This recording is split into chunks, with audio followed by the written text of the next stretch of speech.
Hello everyone, and welcome to our review of The Fault in Our Stars by John Green.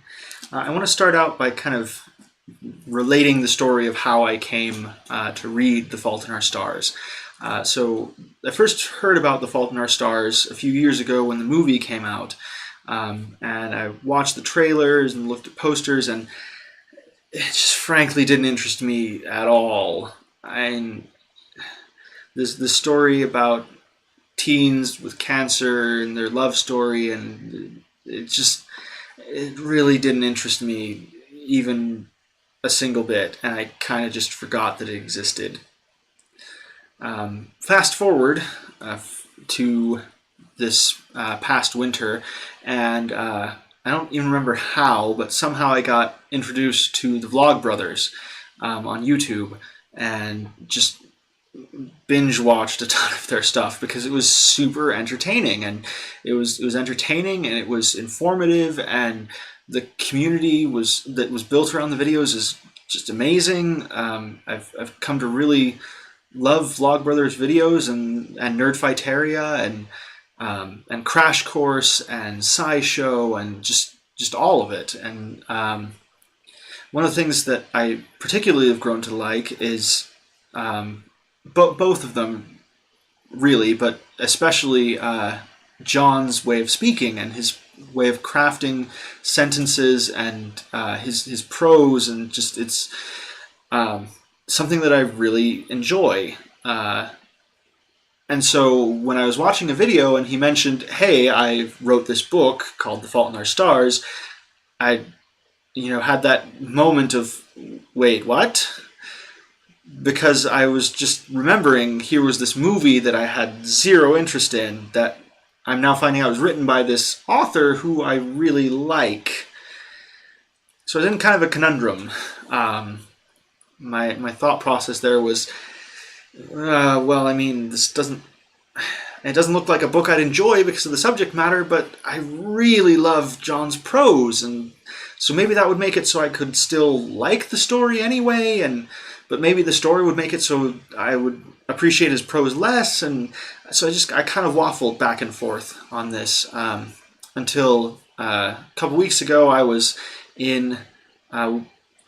sick, and so some of the things that I would normally do I couldn't do, and also I wasn't able to get a Switch on launch day, so I kind of was trying to find something to take my mind off of The Legend of Zelda that I wasn't playing, and we were in the library, and I thought, you know what, fine, I'll get the book, I'll start reading it. Worst thing that happens is I just don't enjoy it, and I lose like an hour or two of my life and return the book to the library, and it's no big deal.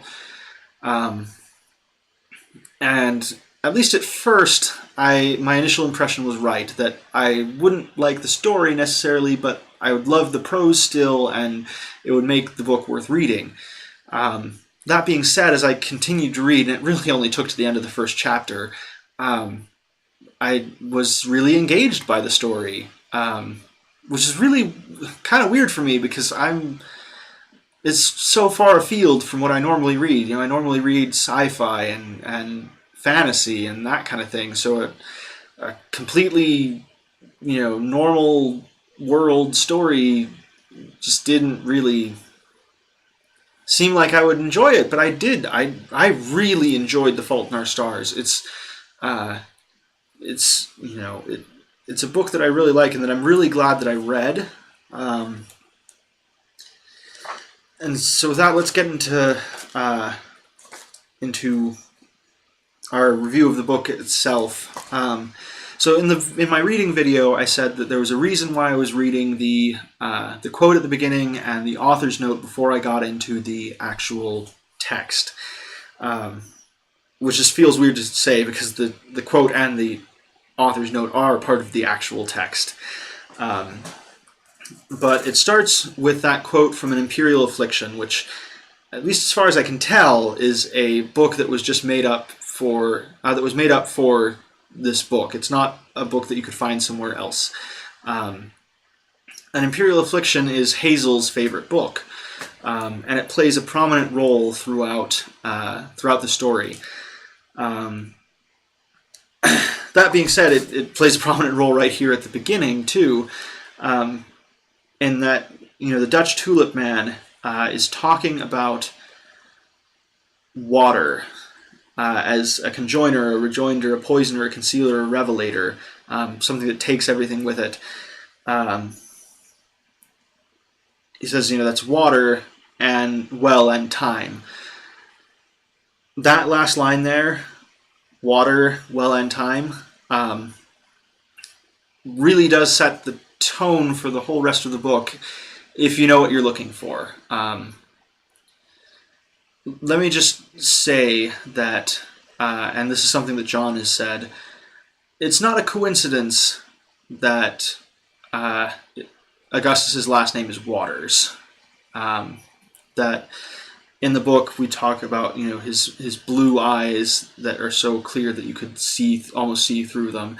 All throughout there is a connection between Augustus and water that goes to his very name. So when you're reading, you can think about that. And then time is another heavy theme in the book. And I've only read the book once. To be honest, I didn't really get the quote at the beginning at all before I read the book. But now that I've read the book, I go back and I read it, and I can see a lot of why John included it in the front, at least why I feel like he did. And I feel like the more I read the book, the more I would come to understand why this is included in the front. For the author's note, I think this is really important from kind of a just reading perspective in general, that neither books nor their readers benefit from attempts to divine whether any facts hide inside a story. Such efforts attack the very idea that made-up stories can matter, which is sort of the foundational assumption of our species. I think that's really important to kind of remember as we're reading stories, is that, and I mean, if you've ever had a book that touched you, you know this. It doesn't really matter whether or not stories are based on reality at all. It's the feelings and the questions and the thoughts that they can evoke in you are very real. So, wondering if this really happened, most of the time it doesn't really matter. And I think getting so bogged down in that can keep you from thinking about, what questions the novel's raising, your answers to those questions and that sort of thing. This is also important, inside of the story, from the perspective that, as I stated, an imperial affliction, this story that is, this made-up story, is super important to Hazel and Augustus and the plot of the whole book, and kind of that conflict of whether or not this made-up story matters. And so I think that's, this is another, it's intentionally added. It's not just, I think it's there for more than just that layer of, hey, this is a made-up story. It's also there to kind of point our eyes to that theme throughout the book of how that book shapes Hazel's experience. So we get into the actual recounting of Hazel and Augustus's story. Some things I want to say about this. Again, it's written from first-person perspective, which really gives us kind of an insight into Hazel's mind really well, but then everybody else we get through the lens of Hazel, which we should remember when reading this book. Someone suggested on in the comment section of the Vlogbrothers video that John should write The Fault in Our Stars, but from Augustus's perspective, and I think that would be a radically different book. So kind of if you're going to read the book, kind of keep in mind that you're seeing things from Hazel's perspective, and try and kind of it's helpful to look and try to figure out where the other characters are coming from, because one of the things that I love about The Fault in Our Stars is the characters are very real. They're not flat or one dimensional. There's a lot of nuance to them, and part of that nuance comes from the fact that we see everything. Hazel's telling us the story, and we're inside of her head as she's doing that. So we get her complexity from that, but the other characters, we get their complexity from Hazel coming to realize their complexity. And I think John does a great job of setting that up and executing it so that it's very emotional and moving and very believable.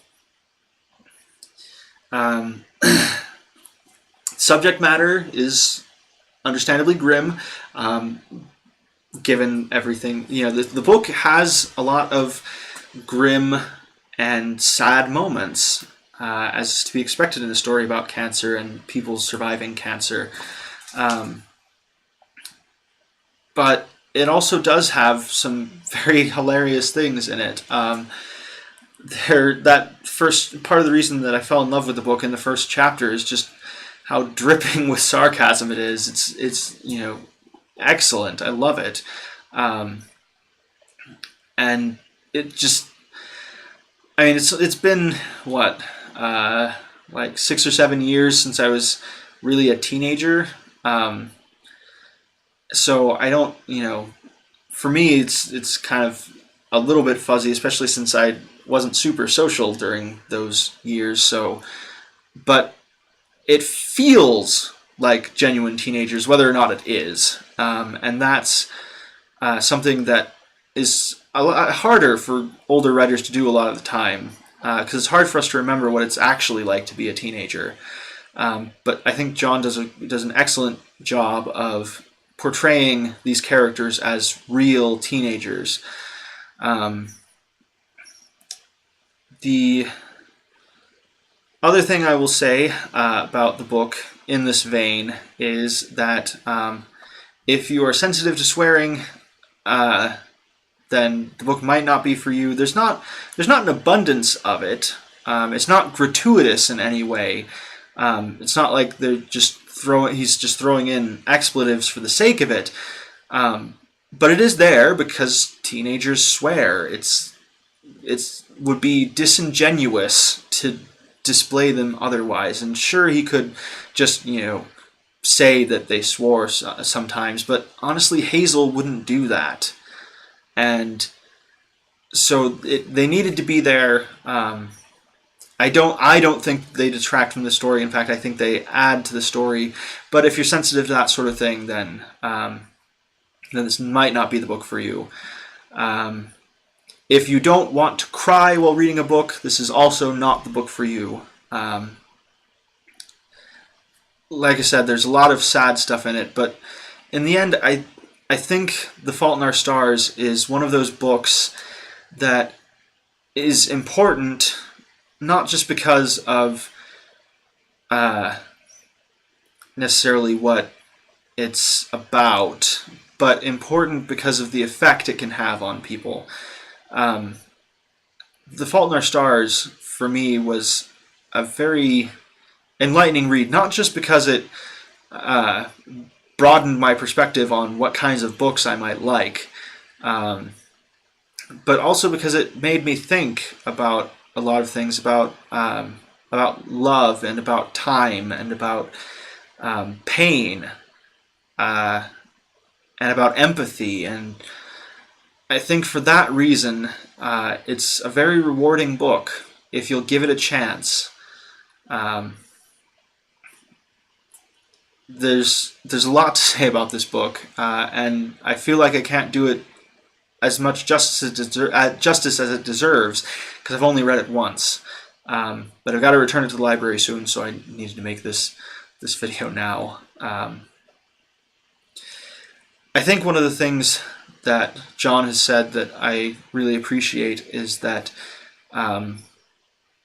books don't necessarily derive their meaning from the authors, but they derive their meaning from what the readers get out of it. And that's paraphrasing, and I'm sure he would have clarifying remarks to say about that. But I kind of feel like The Fault in Our Stars is a good book in that sense. That yes, there's tons of meaning that John put into the book, and if you pay close attention, you can pull that out, and it's very enriching to the story. But I think it's important just as much for how it can shape your life if you'll let it. So I would highly recommend The Fault in Our Stars. Again, there's some swearing. And you can technically call it a sex scene, but it's not. It's not graphic at all. I'm sensitive to that kind of thing, and it wasn't a problem for me at all. So there's the profanity is real. It might be the only issue, but I really feel like it's worth it. This is a great book. The Fault in Our Stars by John Green. I would highly recommend it, even and perhaps especially if you don't think you would like it for the subject matter.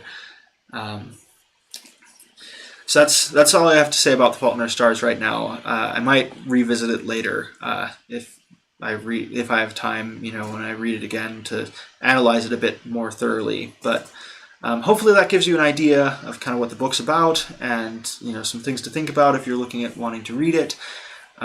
Next time we're going to be reading Brandon Sanderson's Alloy of Law, which is super fun. So we're going to be doing that. And if you have any suggestions for books you'd like me to read and talk about, then just put them down in the comments section, and I'll get to them as soon as I can, assuming that I either own them or can get them at the library. Yeah, I hope you enjoyed the video, and until next time, keep reading.